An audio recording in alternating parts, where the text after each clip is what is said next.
I'm very happy to essentially start off this our Young Culture Ambassadors program with this event. I think this topic and this event should be first and foremost in all of your minds, and I think especially with it being an election year, it's the most crucial thing to kind of start this program off in general. And I'm happy to be moderating this and presenting my former boss and mentor and always mentor, Lincoln McCurdy. He was the president of the Turkish Coalition of America, which we both had worked at, which is a 501c3 nonprofit based in DC. TCA, as the people would usually how we acronym it, would foster understanding of Turkish American issues through public education and promote the interests of the Turkish American community and Turks, the Turkish diaspora worldwide. Mr. McCurdy himself has over 40 years of leadership and management experience in both the U.S. government's in the U.S. government leadership and management experience, private sector, NGOs, and community service. Prior to joining TCA, Mr. McCurdy was the president and CEO of the American Turkish Council in Washington, the leading business association then in the U.S. devoted to the promotion of U.S.-Turkish commercial, defense, and cultural relations. At the time, it was recognized by the U.S. Ambassador to Turkey, W. Robert Pearson, for his outstanding work in enhancing commercial relations between the U.S. and Turkey. Mr. McCurdy has also served in U.S. Consulate in Istanbul as a consul for commercial affairs. In this capacity, received the Department of State's Meritorious Honor Award for reestablishing American preeminence in the Istanbul international business community. Mr. McCurdy has received his BA at Hanover College in Indiana and holds an MA in International Management from George Washington University. And without further ado, Lincoln, I just wanted you to, just kind of introduce yourself, kind of, and if you'd like to kind of talk about history of the grassroots and civic engagement within the Turkish American community and your experiences overall and how you got into that field. Oh, thank you, Jink. How much time do we have for me addressing that issue, and then for Q&A? For Q&A, we have about I left basically by 7:40 is when I was going to start my Q&A, but yeah, about. Okay, great, yeah, great. I left some good enough time, and at least 15 minutes for the students to have a Q&A with you. But oh, wonderful, wonderful. Well, again, my dear friend Cenk, thank you for asking me to speak this evening. I also want to thank the American Turkish Association in Washington, D.C. They always have good programs, and I was delighted that they expanded their youth cultural ambassadors program this year. Let me talk about myself for a few minutes, because that I think also explains a little bit about the Turkish American grassroots movement. I met my first Turk in 1974 when I was in graduate school. I ended up marrying her later, but my wife was the first Turkish person I met.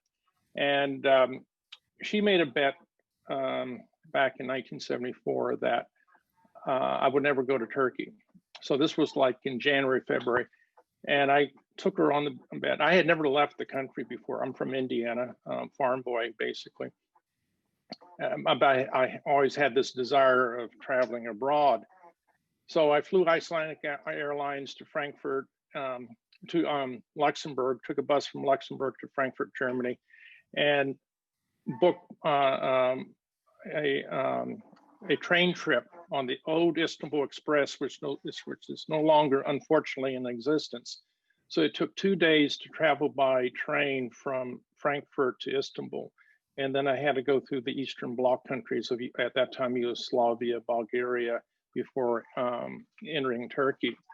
And the train was something like 12 hours late in Istanbul. And Layla, my wife now, didn't know if I was coming or not. And she was basically in a pleasant state of shock when I came off the train, filthy after 2 days of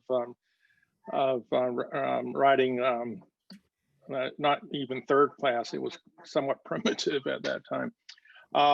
But the first thing that hit me when I saw the skyline of Istanbul was I just immediately got into a trance. And then as I started meeting Turkish people, started seeing Istanbul, I just realized how ignorant I was about other cultures and how the beauty of the Turkish people and the Turkish culture and heritage. And it was love at first sight. And on that trip, I was able to go to Kuşadası, took the bus there. So I saw the Aegean and Istanbul on that trip. And I may have vowed to myself, I have to come back. Good fortune came my way. I entered the diplomatic service and I got posted in Istanbul, as Cenk was pointing out, as commercial attaché. So I spent 9 years in Turkey, first with being the commercial attaché in Istanbul. And then I also left, when my assignment came to an end, I left government service and became a consultant for at that time, the Bank of Boston, which is now owned by, which became part of Bank of America, helped them establish a branch in Istanbul. So those 9 years were wonderful. Now, when I came back from Turkey, I realized there was a vacuum. There needed to be a business association that promoted more trade between the two countries, because the relationship was based on security and against the Soviet threat. And if we wanted to have a really strong bond between the two countries, we needed to expand that horizon, including cultural affairs and more commercial. The other thing in which I wanted to point out is when I went to Turkey in 1974, this was in August, right after the Cyprus intervention. When I came back in September, and then I started graduate school again, and I was working part-time on Capitol Hill for my congressman. That was when the Turkish arms embargo was introduced. And I saw firsthand the racial hatred and the racial language being used against Turks. Members of Congress were using terms as barbaric Turk on the floor of Congress. And in the early 70s, I think the best estimate, you probably had only about 50,000 Turkish people living in the United States. And many of them didn't acquire citizenship at that time, because at that time it was frowned upon for Turkish people to have dual citizenship. So here you had good relations between the United States and Turkey, and all of a sudden, overnight, you had Congress passing a arms sanction. Now, President Ford at that time was against it, but it was veto-proof. And then that was in effect for about 3 years. And then in the 1976 election, Jimmy Carter was promising the Armenians about the Armenian Genocide Resolution, praising the Greeks, saying we're going to continue with the arms embargo. So things didn't look too promising for Turkey. Fortunately, when President Carter, when he took office in January 1977, within 3 months, he made a turnabout with regard to Turkey. He realized the importance of the bilateral relationship, and he was able to get the arms embargo lifted. Then in 1979, you had the arrival of Ambassador Şükrü Elekdağ at the Turkish embassy in Washington. And Ambassador Elekdağ, although of old school diplomacy, also understood that times were changing and realized that in order to prevent another arms embargo, in order to prevent any more disruption in the U.S.-Turkey relationship, there had to be a Turkish-American grassroots movement. So he was instrumental of encouraging Turkish Americans to establish the Assembly of Turkish American Associations, and that was established in 1979. Another organization that was established was the American Friends of Turkey, mainly of retired military and U.S. State Department officials who had served in Turkey and fell in love with Turkey. So those were the conditions. But as commercial attaché in Turkey, I realized there's another potential here, was that you had, we got to get business start lobbying for Turkey. And so when I came back from Turkey, I helped form the American Turkish Council. And we were very successful in getting US companies, multinational companies who were interested in investing in Turkey or selling to Turkey to lobby against the anti-Turkey elements in Congress. And then in the 1990s, when you had the rosy period between Turkey and Israel in their bilateral relationship, Jewish organizations also worked in promoting Turkey and defending the bilateral relationship. So the Greek lobby and the Armenian lobby were weakened considerably. In 2007, I was asked by Dr. Yalcin Ayasla, who had established a microchip company in Massachusetts, and he did extremely well. And so based on his success, he wanted to do something about grassroots movements and trying to promote Turkish culture and promote the bilateral relationship between the two countries. So he asked me to run Turkish Coalition of America. That was in 2007. And Yalcin Bey and I had spoken years earlier of the need of trying to establish a stronger Turkish-American grassroots movement. Now, the assembly was the Turkish Assembly, ATAA, and then the Federation of Turkish-American Associations in New York.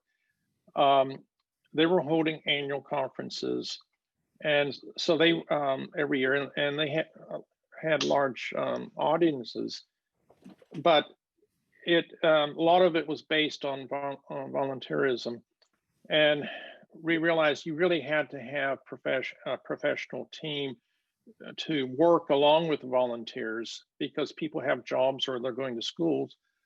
So you need that support. So that's the reason why TCA was established, and TCA worked closely with, rather than competing, worked closely with these Turkish American organizations. And we were very, very successful. We neutralized the Armenian Genocide Resolution. We had the Turkey caucus in Congress. In 2007, it only had 62 members, and we got it up to 162 members. No, 160 members, I'm sorry, but almost 100, increase of 100 members. Then, but the relationship between the two governments deteriorated. First, you had Gezi Park, which didn't help matters, and then the attempted coup in 2016 changed things dramatically.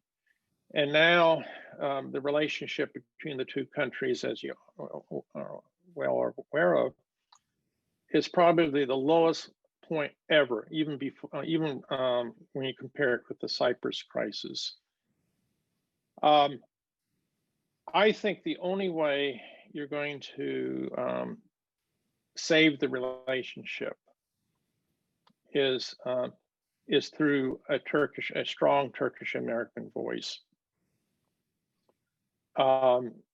because right now there's very little we can do, because there's arrogance and ignorance in Washington towards Turkey, and there's arrogance and ignorance in Ankara towards the United States.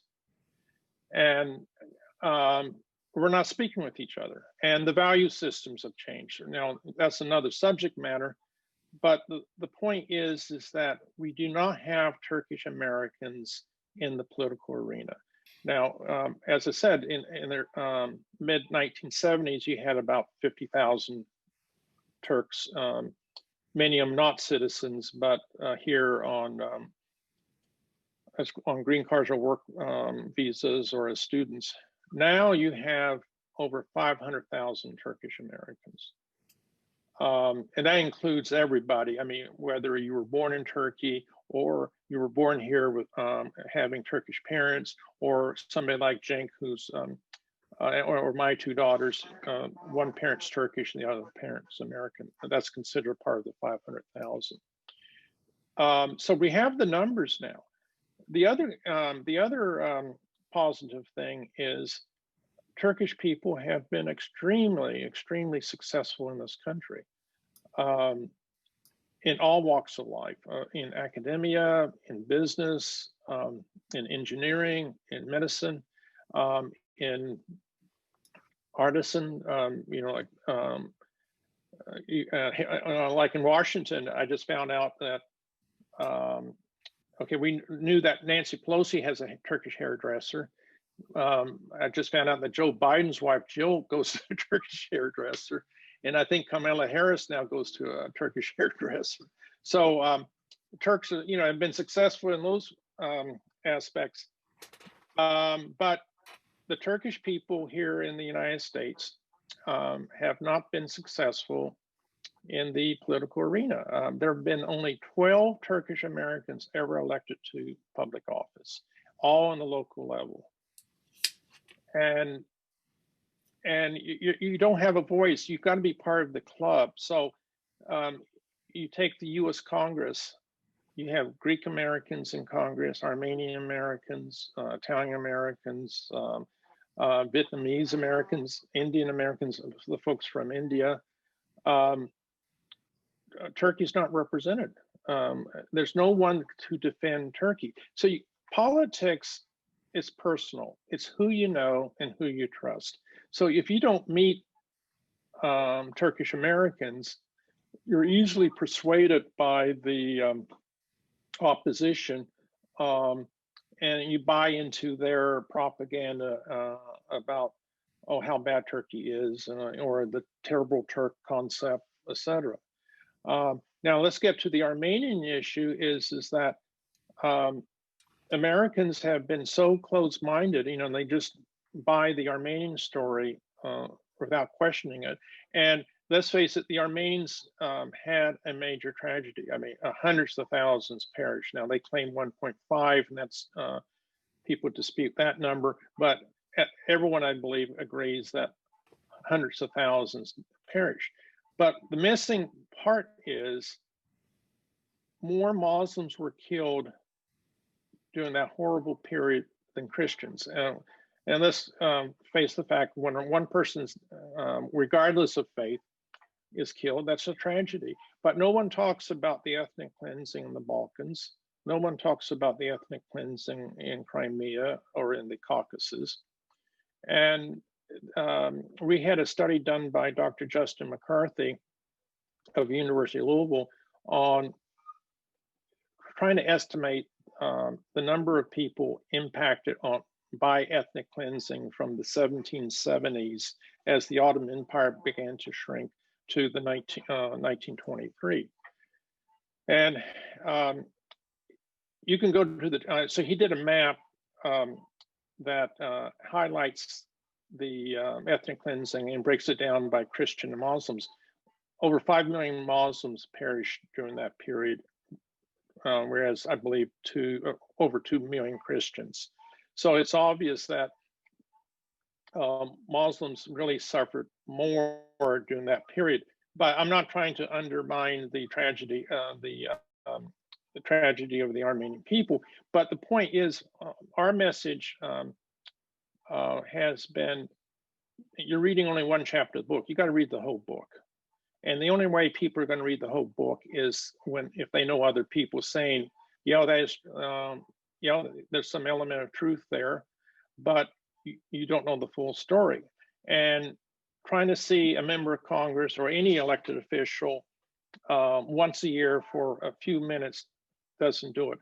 You got to be a part of the club. You got to be trusted. And that's the reason why there's so much turkey bashing in the political arena, because we're not represented, the Turkish people are not represented.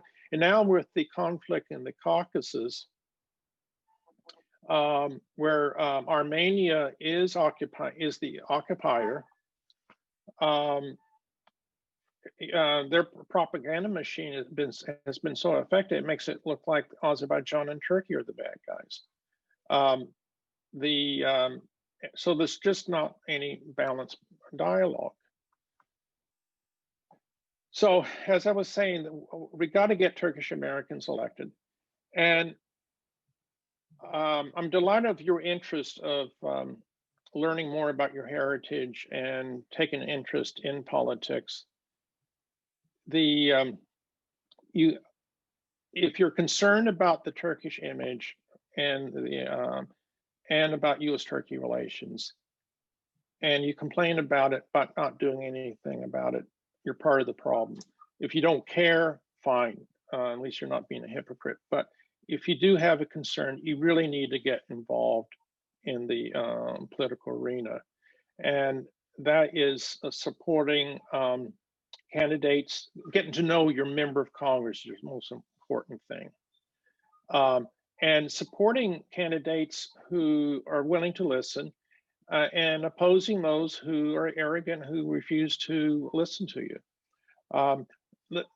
I think it's about 7:30. So, Jink, when I stop, I think this is a summary. Yeah, no, that was a great summary, and I think one thing that's great that you know, I think we've already spoken about this, how cyclical history is in terms of, you know, you were there when during the Cyprus, issue in the 70s, and now just seeing what's happening in the Eastern Mediterranean now. So it's very interesting to see kind of history always somehow repeats itself. Yeah. And you know, I think one is, before I have a couple questions, but I have more of a personal one. You had mentioned obviously it was great to hear your background about how you got connected to Turkey, but what made you decide essentially to go from being more on the commercial business aspect of things to the grassroots? I mean, we're talking about here, some of these students are interested in volunteerism and possibly campaign work or just grassroots work. Like how did you make that kind of transition? Thank you, Jink.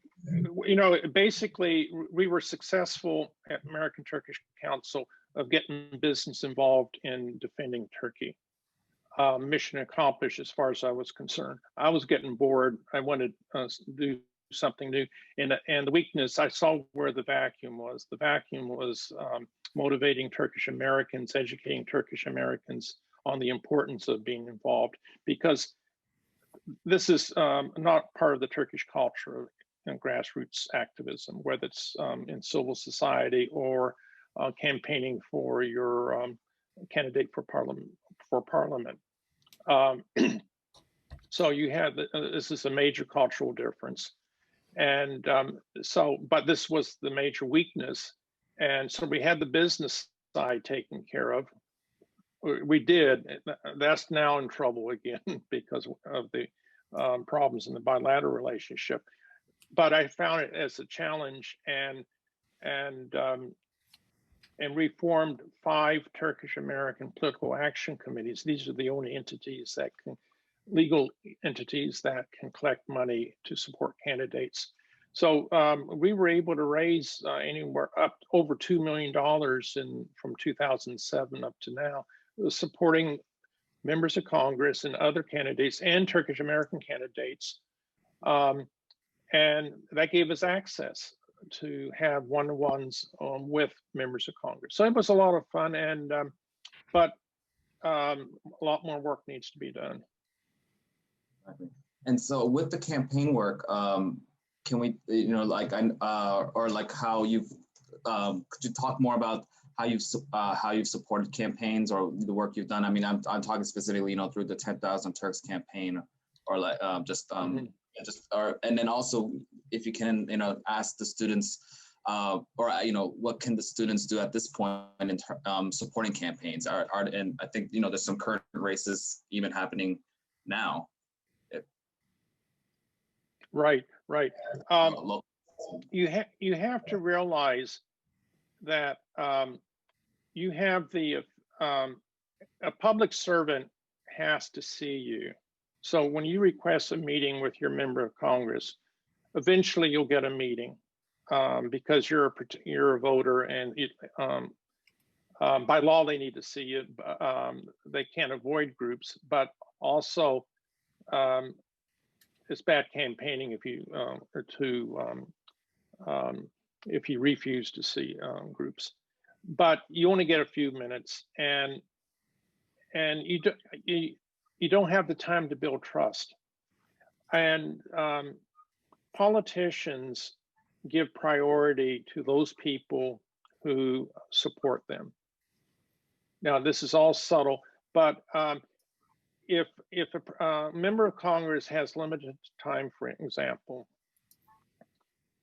so he may see a Turkish American group for 10 minutes because they made that request, whereas another group say, hey, we want to do a fundraiser for you, for your campaign, help you to raise money for your campaign, and then he'll spend 2 hours with them. And there you have the opportunity of really going beyond the superficial introductions, of getting down to substance. And if you do this on a regular basis, you start building trust and you start communicating. This has to be done, and this is not being done. We got it started, but it has to be done more. The Armenians, Americans, Greek Americans, Jewish Americans they have this mastered, and again, Turkish Americans are going to have to do this as well if they want to have a voice in government.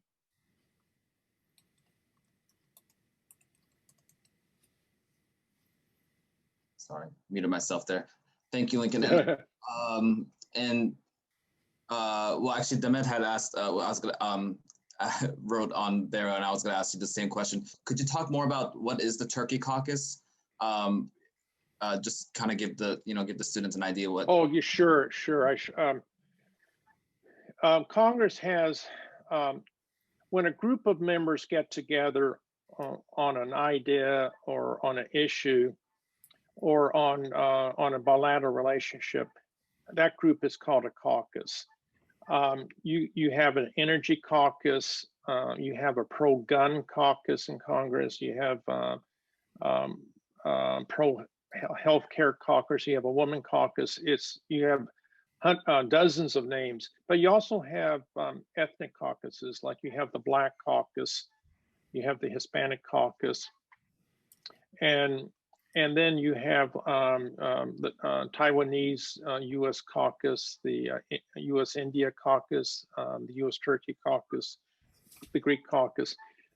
These members join to show support for, in this particular case, for the bilateral relationship, they joined to show support for the bilateral relationship. And when we hit 160, we were in the top 3 bilateral caucuses in Congress. The top 3 were Turkey, India, and Taiwan. And so with the Turkey Caucus, so I mean, I think it's important to note that this is, although U.S.-Turkey relations are might be in a cold spot. It's good to know that as members of Congress that are still like hopeful for a strong bilateral relationship, and can also delineate between what's happening in, in Turkey and versus, the Turkish American community here, and, helping support them here. I mean, would you agree with that, Lincoln? Like, Yeah. These members of Congress are a little bit more open to that dialogue. Yes. Now, after the November 3rd election, you're going to have a number of members of the Turkey caucus who are going to be retiring or running for other office.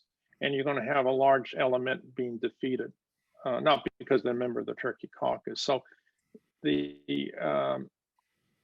Turkey caucus will right now, I believe we're what, 109, 110 in that area. It's definitely going to drop below 100, even down to 80 maybe. And then in January, they have to renew their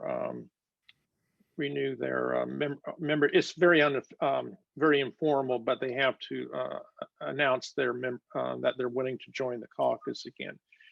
I'm afraid because of the tension in the relationship, a lot of members are not going to join up again. So starting in January 2021, we're going to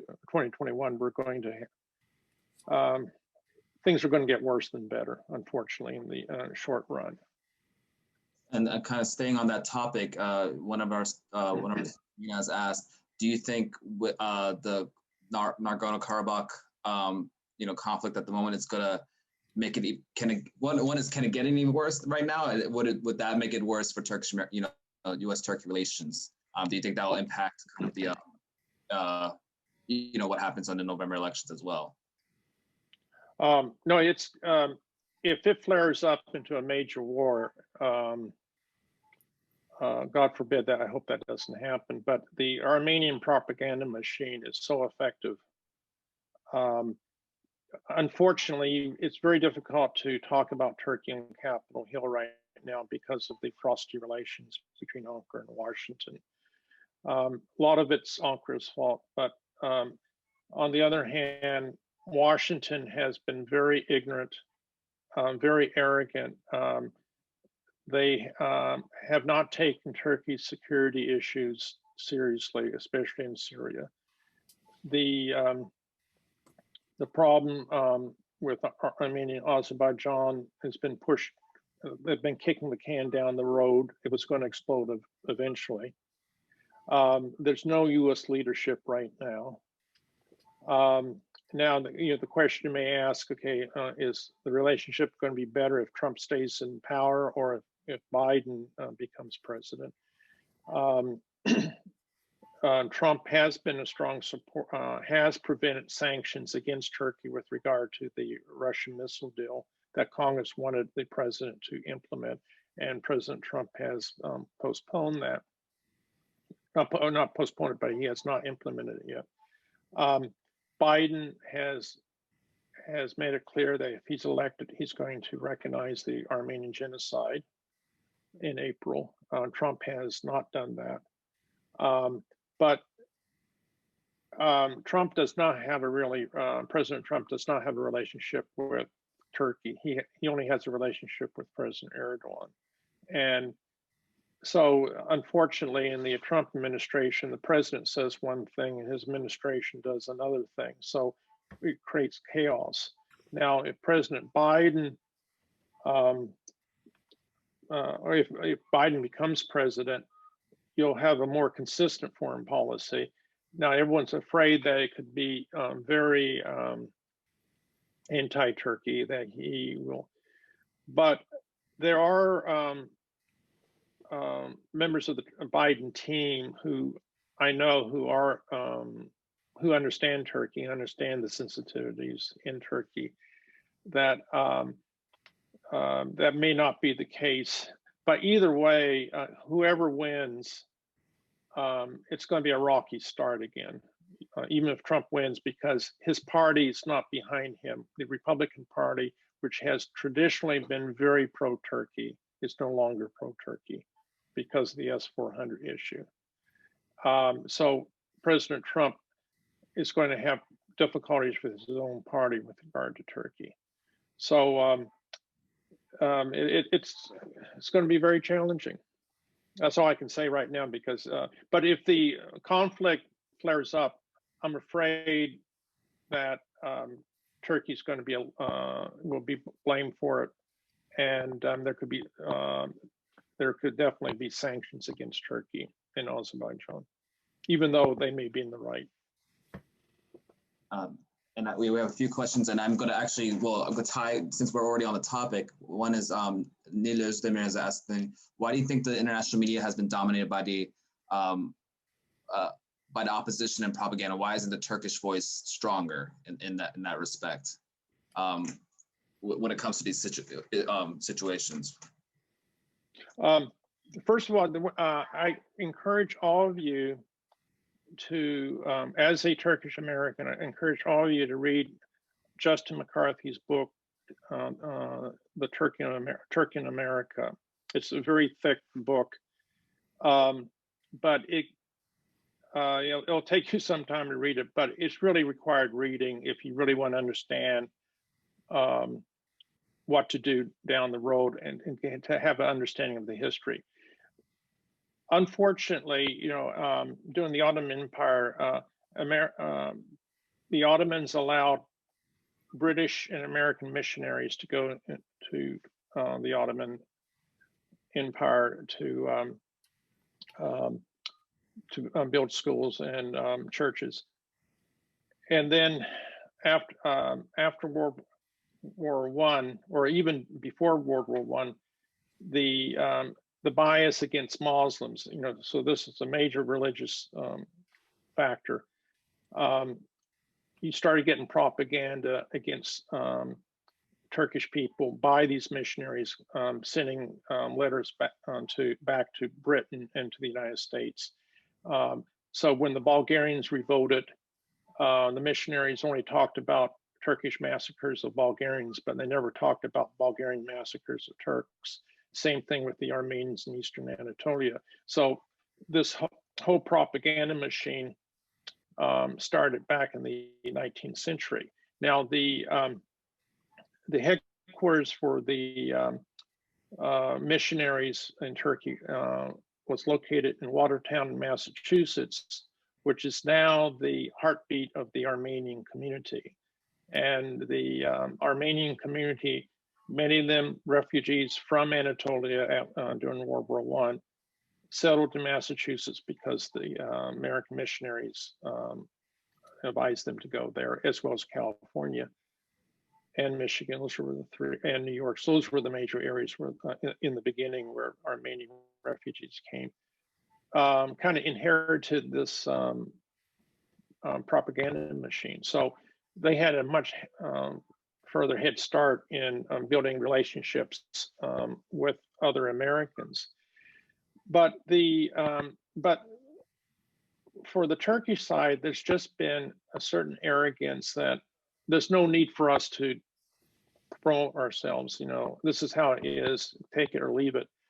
And unfortunately, that attitude has hurt a lot. But and I think the other thing is apathy. It's you take Armenian Americans, the amount of money they're able to raise for their propaganda machine is incredible. And then this, just a few days ago, they had this demonstration in Beverly Hills. They had 100,000 people in the demonstration walking to the Turkish consulate. There's no way Turkish Americans are going to get to that. You're lucky to get a handful of Turkish Americans. So you have mentality as part of the problem. But again, you don't have to have 100,000 at a demonstration to get the job done. It's having good political connections. And this is where Turkish Americans basically have failed. They have not developed working relationships or dialogues with their elected officials. And consequently, again, as I said, in the political arena, it's like an exclusive club. If you're not in the club, your story's not told. So people who are talking about you, against you, get a free hand because they're not challenged. Thank you, Lincoln. And kind of, one of the students, Sandra Garcia, kind of asked us to look too on not just on the Turkish American side, but like as mainstream, like or the mainstream, I should say. Why do you think people choose not to get fully informed about the Armenian tragedy? Is it out of emotion? Like, she's asking, really asking about your opinion on that. Like, why people don't want to get involved, or not to get fully informed. I mean, if the information, it's like if they're kind of look seeking just one side of one side of it, I guess. But like why not do the legwork and be fully informed about that particular topic? Well, you're talking about Americans, not Turkish Americans. Yes. Americans don't like history. They're bored with it. And you've got like a member of Congress has to deal with taxes, health care, infrastructure, the environment, foreign affairs, party politics. So they don't have time to really get involved.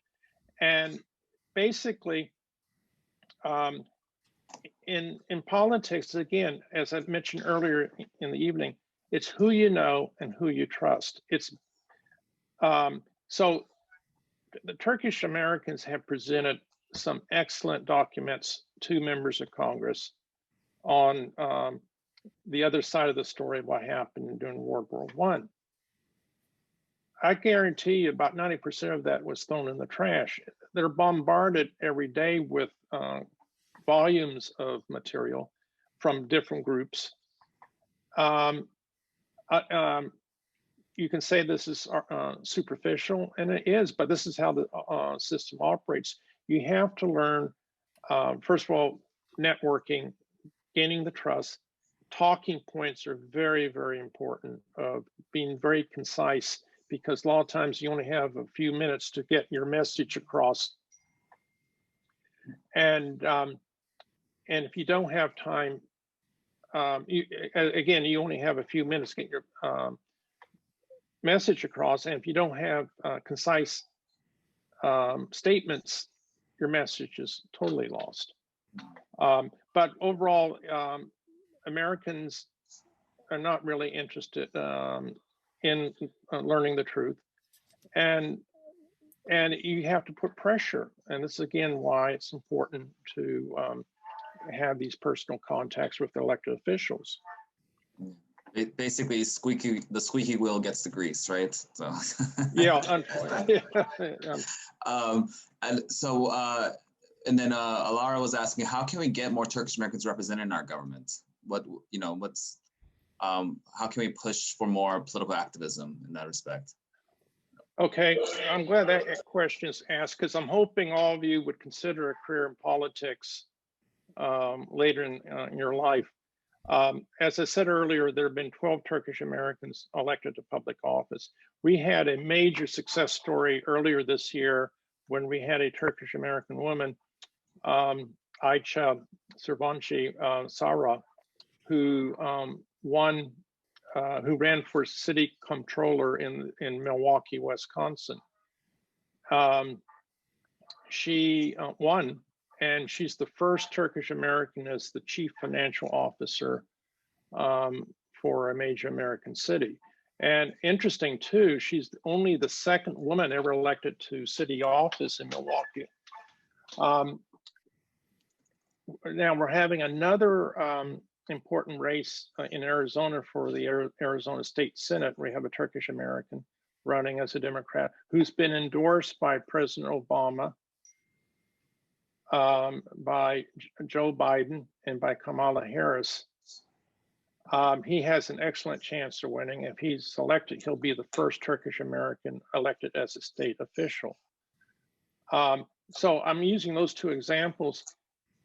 We need to have dozens of Turkish Americans running for public office on the national level, state level, and the local level. Because once you're elected, you're part of the club. Now we have a we had a success story in New Jersey with a Turkish American, Tayfun Selen. He's from Malatya. He came here to finish school, became an American citizen, ran for the county board in New Jersey, in the county he's living in, got elected. He's up for re-election, but he's part of the club now, and he could possibly run for Congress down the road. He's relatively young, but that's how what we need to do. Now, one other example is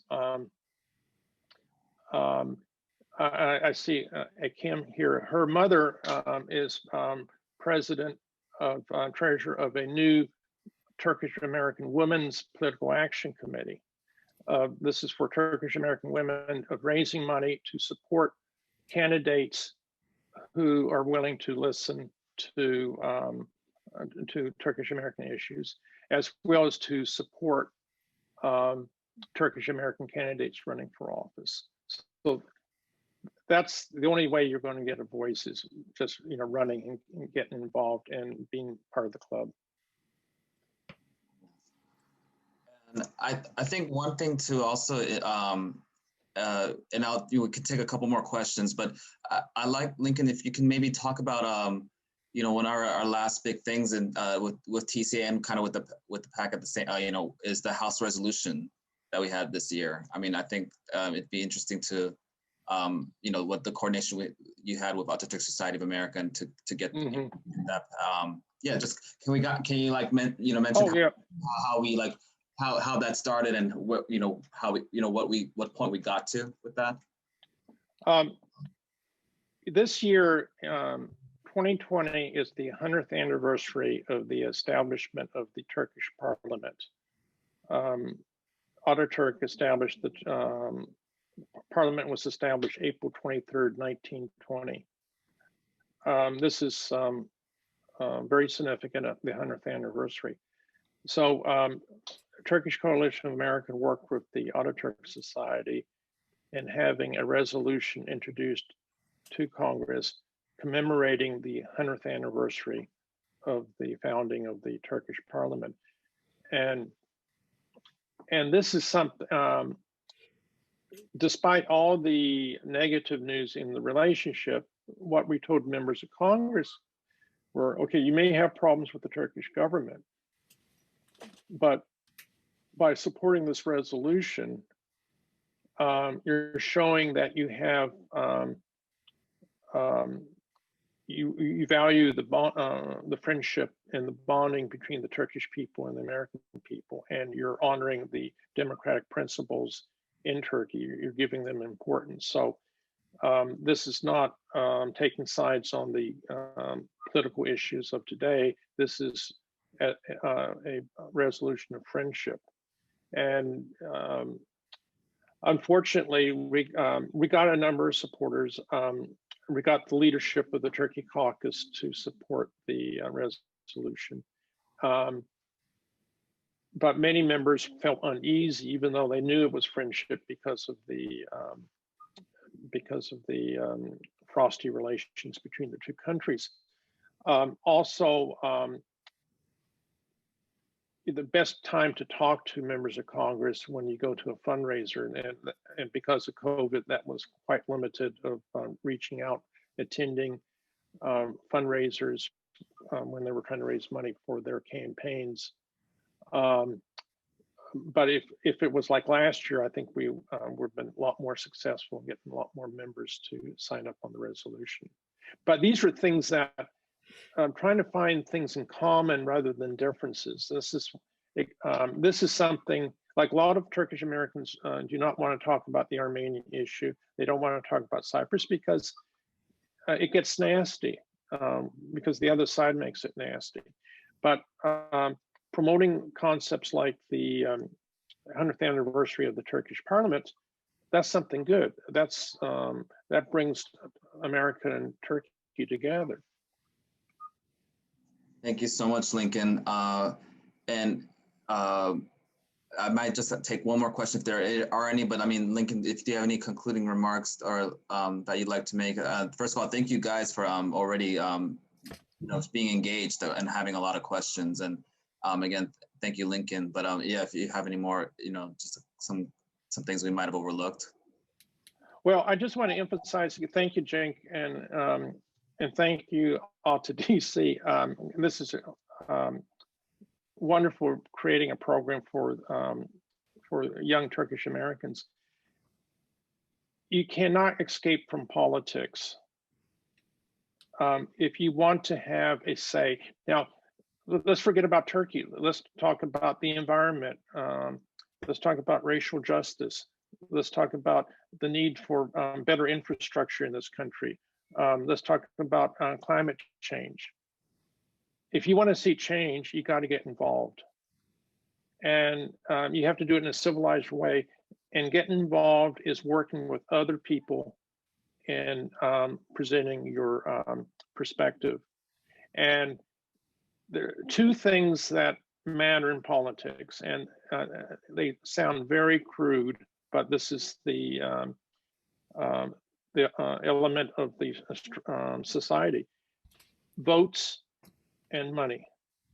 The Armenians are very strong in California because they have the votes there, because so many have moved there, so they can influence election. Turkish Americans cannot influence elections because you don't really have a mass volume of Turkish people in one municipality. The closest thing is Patterson, New Jersey, where you have about 100,000 Turks living in that area. However, the Turkish community is so fragmented there, it just doesn't add up. But the second factor, and this is where Turkish Americans can play a key role, is money, of helping to fund campaigns. Like Ejlan Kurdoğlu in his race in Arizona has to raise $100,000. In South Carolina, the Democratic candidate challenging Senator Lindsey Graham, I think didn't he raise $59 million his last war? The point is you have to have money for the campaigns. And it sounds like corruption, and maybe it is, but as long as you follow, stay within the parameters of the law, it's all legal. Does there need to be campaign reform? Absolutely. But this is how the system works right now. But if you want to have a voice, if you want to get to the ears of your elected official, the best way of getting to them is supporting them financially, of getting to their fundraisers or hosting your own fundraisers for them. That's how the system works. Now, you all are not making money, so you can't participate so much in the fundraising, but you can advise your parents. You can volunteer for campaigns of passing out literature or doing texting. And I want to conclude that I was so interested in politics when I was in high school, and I grew up in Indiana, which is a very, very Republican state. Republican Party has changed a lot since then, but I went into the Republican Party headquarters when I was in high school, said, I'm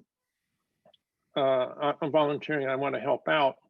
So I was licking envelopes, doing errands, etc. But then I got an internship out of it to Capitol Hill in college with my congressman. But I used it effectively in networking, get to know people, and it paid off in my career. And then when I was an intern on Capitol Hill, did a lot of, again, typing, a lot of clerical administrative stuff. But I was absorbed a lot, and it really helped me in all my jobs down the road, helped me to understand relationships, working relationships, how decisions were being made. And so that's another thing you may want to enter, is volunteer, whether you're a Democrat or Republican, it doesn't matter, volunteer at your party headquarters, apply for internships on Capitol Hill, and gain that experience, because as I said, you cannot separate politics in decision making. And if there is a permanent, we have to avoid a permanent rupture in the U.S.-Turkey relationship. If there's a permanent rupture, we're talking about more war, violence, insecurity, in the Eastern Mediterranean, the Balkans, Anatolia, the Middle East, and the Caucasus, and so many people are going to be suffering, not only Turks but everyone else, and Americans. It's lose for everybody. So other Americans need to meet people like yourselves to understand. You can educate them on the realities of the region. You can educate them about the history, that Turkish people are no different from the Germans, the French, and the English. Everyone has skeletons in their closet. But this whole crusader mentality of, oh, the Turks are the bad guys and no one's willing to listen to them. We have to turn this around. And we lost some ground recently, but it's never too late. So as the younger generation that a decade or so that you're going to be taking over, you could we're laying the foundation now, and then you can really leap forward in making good change that's going to benefit both countries. Thank you so much, Lincoln. And I know we're like running out of time, but if you can, this is one question that 3 others have supported. So I'll take that. So I'll say, do you think, and just kind of focusing, like, if you can just briefly answer this, like this rupture we're speaking of, has Turkey's transition from a secular government to one more engaged with religious affairs domestically has damaged that rupture even more, or has created that rupture essentially? There's nothing wrong with religion, but I think what's more damaging is the lack of rule of law, freedom of speech, and authoritarianism has turned off a lot of Americans. And using religion for power, and that's how it's being perceived here.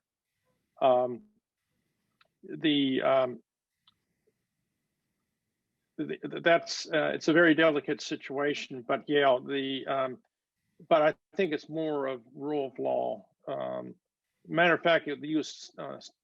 State Department had promoted soft Islam, encouraging religion in politics back in the 1990s, and it basically hasn't worked. Thank you so much, Lincoln. And great questions. And I mean, we already knew we were going to have insightful answers from you, Lincoln. And again, thank you for taking the time to speak to the students and give them a glimpse into and glimpse and an insight to this world. And hopefully they get involved in their lives. Emmett wants to say one more thing, I think. Yes. Thank you so much, Lincoln.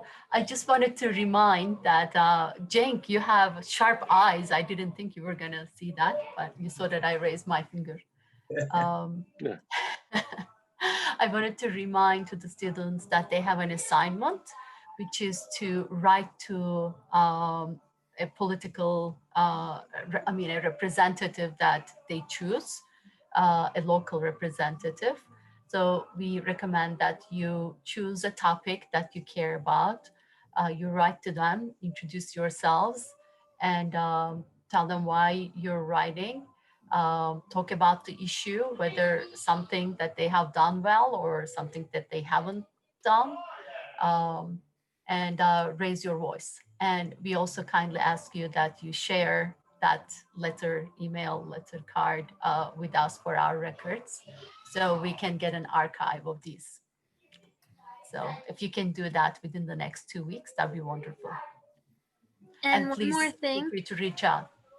One more thing. Yes. When you guys email us with a question or with your forms, please email YCAP@atadc.org, not just me, because YCAP@atadc.org, it goes to all of us.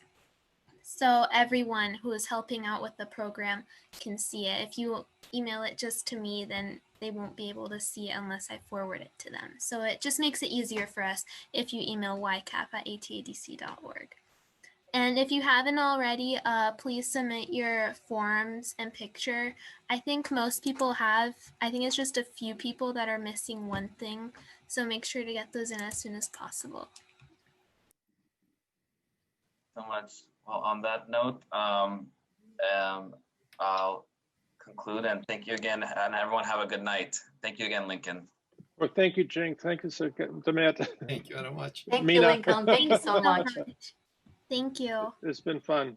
This is wonderful. Yeah, this was awesome. Yeah, some Good luck, everybody.